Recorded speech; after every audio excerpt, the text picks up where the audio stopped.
চাঁদপুরের মতলব দক্ষিণ উপজেলার নাগদা গ্রামে শ্বশুর বাড়িতে ব্যবসায়ী রিপন প্রধান হত্যার ঘটনায় 1 মাস পেরিয়ে গেলেও আসামিদের গ্রেপ্তার না হওয়ায় ক্ষোভে ফুঁসে উঠেছে এলাকাবাসী। বৃহস্পতিবার সকালে মতলব উত্তর উপজেলার লাবাইর কান্দি গ্রামে মানববন্ধন কর্মসূচি পালন করেন স্থানীয় বাসিন্দারা। এতে নিহত রিপনের পরিবার, স্বজন, বন্ধু ও এলাকাবাসী অংশ নেন। মানববন্ধনে ব্যানারে ছেলের ছবি দেখে কান্নায় ভেঙে পড়েন নিহত রিপনের মা সূর্যবানু। কান্নাজড়িত কণ্ঠে তিনি বলেন, আমার ছেলে আমার সব দেখাশোনা করত, খুব আদর করে মানুষ করেছে। বিয়ের পর তার কালপিঠ বউ আমার ছেলেকে কবজা করে সব নিয়ে গেছে। ছেলে বলেছিল বাড়িতে বিল্ডিং করবে, সেই টাকাগুলোও নিয়ে গেছে। আমার সেই ছেলেটাকে তারা পরিকল্পিতভাবে হত্যা করেছে। আমি আমার ছেলের হত্যাকারীদের দ্রুত গ্রেপ্তার ও দৃষ্টান্তমূলক শাস্তি চাই। মানববন্ধনে অংশ নেয়া এলাকাবাসী বদিউল আলম, মাকসুদা বেগম ও জসিম উদ্দিন বলেন, রিপন হত্যার ঘটনায় এলাকায় চরম ক্ষোভ বিরাজ করছে। একটি পরিবার আজ নিঃস্ব হয়ে গেছে।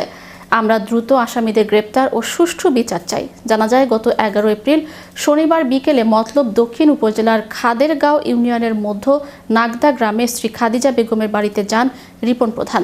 নিহতের পরিবারের দাবি, সেখানে স্ত্রী ও শ্বশুর বাড়ির লোকজন তাকে পরিকল্পিতভাবে মারধর করে হত্যা করে এবং ঘটনাকে ভিন্ন খাতে নিতে বিষপানের নাটক সাজানো হয়। পরে গুরুতর অবস্থায় তাকে চাঁদপুর জেনারেল হাসপাতালে নেওয়া হলে তার মৃত্যু হয়। এ ঘটনায় রিপনের বড় ভাই জাহাঙ্গীর আলম বাদী হয়ে চাঁদপুরের মতলব দক্ষিণ আমলি আদালতে একটি হত্যা মামলা দায়ের করেন। মামলায় রিপনের স্ত্রী খাদিজা বেগম সহ 8 জনের নাম উল্লেখ করে অজ্ঞাতনামা আরও কয়েকজনকে আসামি করা হয়। মামলাটি দণ্ডবিধি 302, 201, 34 ধারায় দায়ের করা হয়েছে।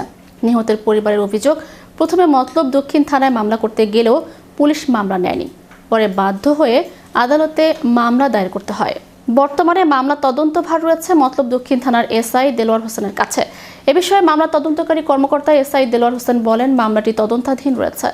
আমরা বিভিন্ন বিষয়ে গুরুত্ব সহকারে তদন্ত করছি। ময়নাতদন্ত প্রতিবেদন পাওয়ার পরে ও অন্যান্য তথ্য যাচাই বাছাই করে প্রয়োজনীয় আইনগত ব্যবস্থা নেওয়া হবে।